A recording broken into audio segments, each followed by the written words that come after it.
ગરમીથી રાહત, તાપમાનમાં 2 થી 3 ડિગ્રીનો ઘટાડો. ગુજરાતના નાગરિકોને અસહ્ય ગરમીમાંથી આજથી આંશિક રાહત મળશે. ભેજવાળા પવન ફૂંકાવાને કારણે તાપમાનમાં 2 થી 3 ડિગ્રીનો ઘટાડો થવાની આગાહી છે. છેલ્લા 24 કલાકમાં પણ પારો ગગડ્યો છે, છતાં 7 શહેરોમાં તાપમાન હજુ 40 ડિગ્રીને પાર છે. અમદાવાદમાં પારો 44 ડિગ્રીએ પહોંચતા જનજીવન પ્રભાવિત થયું હતું. આગામી 7 દિવસ વાતાવરણ સૂકું રહેશે, પરંતુ લોકોને આકરા તાપમાંથી છુટકારો મળશે. લીંબુના ભાવમાં ખટાશ. કાળઝાળ ગરમી વચ્ચે લીંબુના ભાવ આસમાને પહોંચી ગયા છે. અમદાવાદના બજારોમાં લીંબુના ભાવમાં તોતિંગ વધારો જોવા મળ્યો છે. બજારમાં લીંબુના ભાવ 300 રૂપિયા પાર પહોંચ્યો છે. માર્કેટમાં 1 કિલો લીંબુનો ભાવ 300 થી 380 રૂપિયા સુધી બોલાયો છે. સામાન્ય દિવસોમાં 150 રૂપિયે કિલો મળતા લીંબુ 300 રૂપિયાને પાર પહોંચતા સામાન્ય લોકોનું બજેટ ખોરવાયું છે. આજથી થશે આ મોટા ફેરફાર. આજે 1 મે 2026 થી મહત્વના ફેરફારો અમલી બનશે. આજથી ગેસ કંપનીઓ એલપીજી સિલિન્ડર, સીએનજી, પીએનજી અને વિમાન ઇંધણના નવા દરો જાહેર કરશે. હવાઈ મુસાફરી મોંઘી થવાની શક્યતા છે. એસબીઆઈ ક્રેડિટ કાર્ડના લેટ પેમેન્ટ ચાર્જ અને એન્યુઅલ ફીના નિયમો બદલાશે. ઓનલાઈન ગેમિંગ માટે નવા નિયમો સાથે ઓજીએઆઈ ઓથોરિટી કાર્યરત થશે. જ્યારે મે મહિનામાં તહેવારોને કારણે બેંકોમાં બમ્પર રજાઓ રહેશે. સૌરાષ્ટ્ર કચ્છના ડેમોમાં પાણીની ચિંતાજનક સ્થિતિ. રાજ્યમાં કાળઝાળ ગરમી વચ્ચે જળાશયોમાં પાણીનું સ્તર સતત ઘટી રહ્યું છે. સરદાર સરોવર સહિત 207 જળાશયોમાં હાલ 60% જળસંગ્રહ છે. સૌરાષ્ટ્રમાં 44% અને કચ્છમાં માત્ર 36% જ પાણી બચ્યું છે. જે ચિંતાજનક છે. જો ચોમાસું મોડું આવે તો આ વિસ્તારોમાં પાણીની ખેંચ પડી શકે છે. માત્ર 2 જળાશયો 100% ભરાયેલા છે. 80 જળાશયોમાં 25%થી પણ ઓછું પાણી બચ્યું છે. શું બ્રિટન ભારતને કોહિનૂર પરત કરશે? બ્રિટિશ રાજા ચાર્લ્સ તૃતીયની અમેરિકા મુલાકાત દરમિયાન કોહિનૂર હીરો ભારતને પરત કરવાની માંગ ફરી તેજ થઈ છે. ન્યૂયોર્કના મેયર જોહ્રાન મમદાનીએ રાજા ચાર્લ્સને આ હીરો ભારતને સોંપવા વિનંતી કરવાનું જણાવ્યું છે. મમદાનીએ કહ્યું કે કોહિનૂર માત્ર હીરો નથી પણ ભારતીય ઇતિહાસ, ગૌરવ અને બ્રિટિશ શાસન દરમિયાન થયેલા અન્યાયનું પ્રતીક છે. આ નિવેદને આંતરરાષ્ટ્રીય સ્તરે ચર્ચા જગાવી છે. ભારતની રશિયા સાથે મોટી મિસાઇલ ડીલ. ભારતે રશિયા સાથે $1.2 અબજ ખર્ચે 300 થી વધુ R-37M ultra long range missile ખરીદવા માટે મહત્વનો કરાર કર્યો છે. આશરે 10,000 કરોડના આ સોદાથી ભારતીય વાયુસેનાની તાકાતમાં જબરદસ્ત વધારો થશે. 300 થી 400 કિમીની મારક ક્ષમતા ધરાવતી આ હાઇપરસોનિક મિસાઇલ દુનિયાની સૌથી લાંબી દૂરીની હવાથી હવામાં વાર કરતી મિસાઇલ છે, જે વિમાનોને દૂરથી જ તોડી પાડવા માટે સક્ષમ છે. પેટ્રોલ પંપ પર નો સ્ટોકના બોર્ડ લાગ્યા. ચૂંટણી પૂરી થતાં જ છોટા ઉદેપુરના નસવાડીના પેટ્રોલ પંપ પર નો સ્ટોકના બોર્ડ લાગેલા જોવા મળ્યા છે. પેટ્રોલની અછતના કારણે 212 ગામના વાહન ચાલકોને ભારે મુશ્કેલી વેઠવાનો વારો આવ્યો છે. વધુમાં લોકોએ અને પેટ્રોલ પંપના માલિકોએ તંત્ર પર આક્ષેપો કર્યા હતા. પેટ્રોલ ડીઝલ વગર વાહન વ્યવહાર ખોરવાયો છે. મધ્યપ્રદેશમાં ભયાનક અકસ્માત. મધ્યપ્રદેશના ધારમાં ઇન્દોર અમદાવાદ હાઈવે પર કાળમુખો અકસ્માત સર્જાયો હતો. એક પિકઅપ વાહનનું ટાયર ફાટતા તે અનિયંત્રિત થઈ ડિવાઈડર સાથે અથડાઈ સામેથી આવતી સ્કોર્પિયો સાથે ભટકાયું હતું. આ કરુણ દુર્ઘટનામાં 6 બાળકો સહિત 16 મજૂરોએ જીવ ગુમાવ્યા છે, જ્યારે 13 લોકો ઘાયલ થયા છે. તેજ ગતિએ જતું વાહન 3-4 વાર પલટી ખાતા સ્થળ પર જ લાશોના ઢગલા થઈ ગયા હતા. હવેથી વિડીયો કોન્ફરન્સ દ્વારા છૂટાછેડા લઈ શકાશે. હાઈકોર્ટની મંજૂરી. ગુજરાત હાઈકોર્ટે પરસ્પર સંમતિથી છૂટાછેડાના કેસમાં મહત્વનો નિર્ણય આપતા એનઆરઆઈપીને વિડીયો કોન્ફરન્સ દ્વારા હાજર રહેવાની મંજૂરી આપી છે. લગ્ન બાદ માત્ર 6 દિવસ સાથે રહેલા દંપતીએ અલગ થવા અરજી કરી હતી. ફેમિલી કોર્ટે ઓસ્ટ્રેલિયા રહેતા પતિની રૂબરૂ હાજરીનો આગ્રહ રાખ્યો હતો, જેને હાઈકોર્ટે વધુ પડતો ટેકનિકલ ગણાવી રદ કર્યો છે. કોર્ટે સ્પષ્ટ કર્યું કે ટેકનોલોજી અવરોધ નહીં પણ મદરૂપ બનવી જોઈએ. ગરમીથી મળશે આંશિક રાહત. હવામાન વિભાગ દ્વારા ગરમીને લઈને આગાહી કરવામાં આવી છે. આગામી દિવસોથી ગરમીથી આંશિક રાહત મળી શકે છે. આગામી 3 દિવસ પણ શહેરમાં ગરમીનો પારો 42 ડિગ્રીની આસપાસ રહેશે. બુધવારે 43 ડિગ્રી સાથે રાજકોટમાં સૌથી વધુ તાપમાન નોંધાયું છે. રાજકોટ ઉપરાંત 7 શહેરોમાં 40 ડિગ્રીથી વધુ ગરમી નોંધાઈ છે, જેમાં ગાંધીનગરમાં 42, અમરેલીમાં 42, વડોદરામાં 40, ડીસામાં 40, ભાવનગરમાં 40 ડિગ્રી તાપમાન નોંધાયું છે. સુરતમાં ઘી અને આઈસ્ક્રીમમાં ભેળસેળનો મોટો પર્દાફાશ. સુરત મનપાના આરોગ્ય વિભાગે શહેરમાં ચલાવેલા સઘન ચેકિંગ દરમિયાન ઘી અને આઈસ્ક્રીમના 6 સેમ્પલ ફેલ જાહેર થયા છે. પબ્લિક હેલ્થ લેબોરેટરીના રિપોર્ટ મુજબ કેટલાક સેમ્પલ અનસેફ અને કેટલાક સબસ્ટાન્ડર્ડ જાહેર કરવામાં આવ્યા છે. ખાસ કરીને કોસાડ વિસ્તારના ન્યૂ આદિનાથ ડેરીના ગોડાઉનમાંથી લેવાયેલા ઘીના 4 સેમ્પલ ફેલ થયા છે. તેમાં ટ્રાન્સફેટ અને વનસ્પતિ તેલની ભેળસેળની પુષ્ટિ થઈ છે.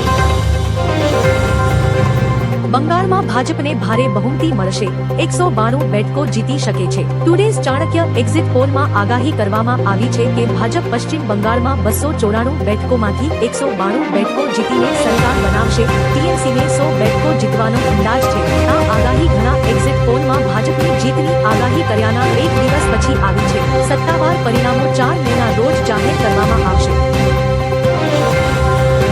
મહિલા અનામત બિલ પર તમારું વલણ કાચિંડાને પણ મૂંઝવણમાં મૂકી દેશે. ઉત્તર પ્રદેશ વિધાનસભાના સત્ર દરમિયાન મુખ્યમંત્રી યોગી આદિત્યનાથે સમાજવાદી પાર્ટીને પ્રશ્ન કર્યો કે જ્યારે તેઓ સંસદમાં મહિલાઓ માટે અનામતની માંગણી કરી રહ્યા છે ત્યારે તેઓ શા માટે તેનો વિરોધ કરી રહ્યા છે. તેમણે કહ્યું, તમારા વર્તનને જોઈને કાચિંડો પણ મૂંઝાઈ જશે. 1995ના સ્ટેટ ગેસ્ટ હાઉસ ઘટના દરમિયાન મહિલાઓ સામે સમાજવાદી પાર્ટીની રાક્ષસી વૃત્તિઓ પ્રકાશિત થઈ હતી.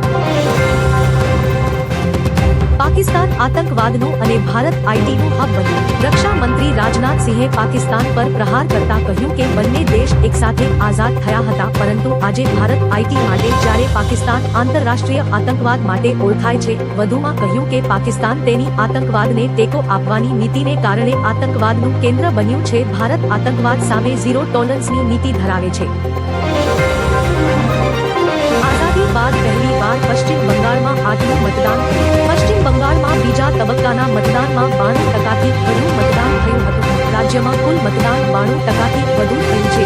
ચૂંટણી પંચને આ ઐતિહાસિક ચૂંટણીના સફળ સંચાલન પર ગર્વ છે, જે લગભગ હિંસામુક્ત રહી હતી. મુખ્ય ચૂંટણી કમિશનર જ્ઞાનેશ કુમારે જણાવ્યું હતું કે આઝાદી પછી પશ્ચિમ બંગાળમાં પહેલા અને બીજા તબક્કામાં સૌથી વધુ મતદાન નોંધાયું છે. ચૂંટણીનો તહેવાર પશ્ચિમ બંગાળનું ગૌરવ.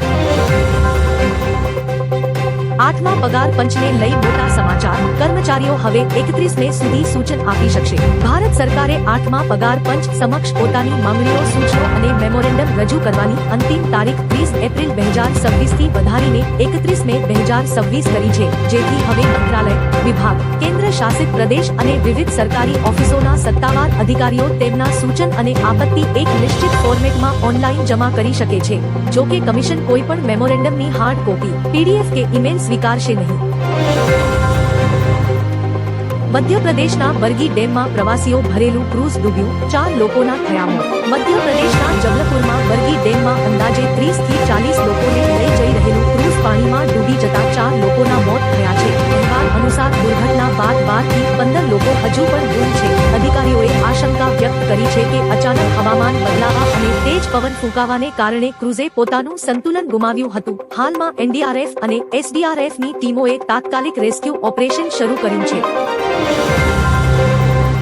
એક્ઝિટ પોલ બાદ મમતાની પ્રતિક્રિયા. પશ્ચિમ બંગાળ ચૂંટણીના એક્ઝિટ પોલ બાદ સીએમ મમતાએ પહેલી પ્રતિક્રિયા આપી છે. તેમણે વિડીયોના માધ્યમથી બંગાળની જનતાનો આભાર માન્યો. વધુમાં તેમણે દાવો કર્યો કે તેઓ 226થી વધુ સીટો જીતશે. તેમણે બીજેપી, કેન્દ્ર અને એજન્સીઓ પર લોકોને પ્રભાવિત કરવાનો ગંભીર આરોપ લગાવ્યો હતો. સીએમ મમતાએ કહ્યું કે જનતાનું સમર્થન અમારી સાથે છે. અમે સરકારમાં માટી અને માણસના સિદ્ધાંતો પર બનાવીશું. દિલ્હી એનસીઆરમાં ભારે પવન સાથે વરસાદ અને કરા પડ્યા. દિલ્હી એનસીઆરના અનેક વિસ્તારોમાં ભારે પવન સાથે વરસાદ અને કરા પડ્યા છે, જેનાથી લોકોને ગરમીથી રાહત મળી છે. વેસ્ટર્ન ડિસ્ટર્બન્સની અસર હેઠળ હવામાનમાં પલટો આવ્યો છે અને હવામાન વિભાગે ઓરેન્જ એલર્ટ જાહેર કર્યું છે. વિભાગે 40થી 50 કિમી પ્રતિ કલાકની ઝડપે પવન ફૂંકાવા સાથે 3 મેના રોજ પણ વરસાદની સંભાવના વ્યક્ત કરી છે. અમેરિકાની નાકાબંધીથી ઈરાનને અબજોનું નુકસાન. અમેરિકી સેન્ટ્રલ કમાન્ડના જણાવ્યા મુજબ ઈરાન વિરુદ્ધ લાદવામાં આવેલી દરિયાઈ નાકાબંધી અત્યંત અસરકારક રહી છે. સેનાએ ઈરાનના બંદરો તરફ જતા 42 કોમર્શિયલ જહાજોને પાછા વાળ્યા છે. હાલમાં 6.9 કરોડ બેરલ તેલ સાથેના 41 ટેન્કરો અટવાયેલા છે, જેના કારણે ઈરાનને $6 અબજ થી વધુનું આર્થિક નુકસાન થયું છે. અમેરિકાના આ કડક વલણને કારણે ઈરાન પોતાનું તેલ વેચી શકતું નથી. ઈરાન યુદ્ધ વચ્ચે ટ્રમ્પે શેર કરી રહસ્યમય પોસ્ટ, કહ્યું તોફાન આવી રહ્યું છે. અમેરિકા ઈરાન યુદ્ધ વિરામ કરાર પર પહોંચવામાં નિષ્ફળ જતા અમેરિકાના રાષ્ટ્રપતિ ડોનાલ્ડ ટ્રમ્પે ટ્રુથ સોશિયલ પર એક રહસ્યમય પોસ્ટ શેર કરી. તેમણે પોતાની એક AI જનરેટેડ છબી શેર કરી જેમાં મેસેજ હતો, તોફાન આવી રહ્યું છે. જે આવી રહ્યું છે તેને કંઈ રોકી શકતું નથી. એક્સિયોસે અહેવાલ આપ્યો કે અમેરિકન સેન્ટ્રલ કમાન્ડે ઈરાન પર ટૂંકા અને શક્તિશાળી હુમલાઓની યોજના તૈયાર કરી છે. તે પછી આ વાત સામે આવી. દીદીએ લોકોના દિલ જીતી લીધા છે. દેશના લગભગ તમામ એક્ઝિટ પોલ બંગાળમાં બીજેપીની જીત ગણાવી રહ્યા છે, પરંતુ સપાના નેતા અખિલેશ યાદવે ટીએમસીની સાથે ઊભા રહ્યા છે. તેમણે એક્ઝિટ પોલમાં લખ્યું હતું કે દીદીએ લોકોના દિલ જીતી લીધા છે. બંગાળના મોટા ભાગના લોકોએ ભાજપની સાંપ્રદાયિક રાજનીતિને હરાવવા માટે સંવાદિતા સાથે મતદાન કર્યું. તે પ્રશંસનીય છે. બંધારણ અને લોકશાહીના રક્ષણ માટે આ અભિયાનમાં સક્રિય રીતે ભાગ લેવા બદલ દીદી અને બંગાળને અભિનંદન. ટ્રમ્પ અને પુતિન વચ્ચે 90 મિનિટ વાતચીત. ડોનાલ્ડ ટ્રમ્પ અને રશિયન રાષ્ટ્રપતિ પુતિન વચ્ચે બુધવારે 90 મિનિટ સુધી ફોન પર મહત્વની ચર્ચા થઈ હતી. બંને નેતાઓએ ઈરાન અને યુક્રેન યુદ્ધ અંગે વાત કરી હતી. ટ્રમ્પે પુતિનને યુદ્ધવિરામ માટે સૂચન આપ્યું અને આ વાતચીતને હકારાત્મક ગણાવી હતી. પુતિને ઈરાનના યુરેનિયમ મુદ્દે મદદની ઓફર કરી છે. જો કે ટ્રમ્પે ભાર મૂક્યો હતો કે રશિયા વધુ ધ્યાન યુક્રેન સંકટ ઉકેલવા પર આપે જેથી વિશ્વમાં શાંતિ સ્થપાય. ઈરાનમાં મોંઘવારી 72%એ પહોંચી. ઈરાનમાં મોંઘવારીનો દર 72% પર પહોંચતા હાહાકાર મચી ગયો છે. $1 સામે રિયાલનું મૂલ્ય 18 લાખ થતા સૌથી નાની 1 લાખની નોટમાં માત્ર 2 રોટલી આવે છે. ખાદ્ય તેલ 220% અને બ્રેડ 150% મોંઘા થયા છે. બેરોજગારીનો દર 25%એ પહોંચ્યો છે અને 10 લાખ લોકોએ નોકરી ગુમાવી છે. દવાની ભારે અછત વચ્ચે લાખો પરિવારોની આવક અટકી ગઈ છે, જેનાથી જનજીવન સંપૂર્ણપણે અસ્તવ્યસ્ત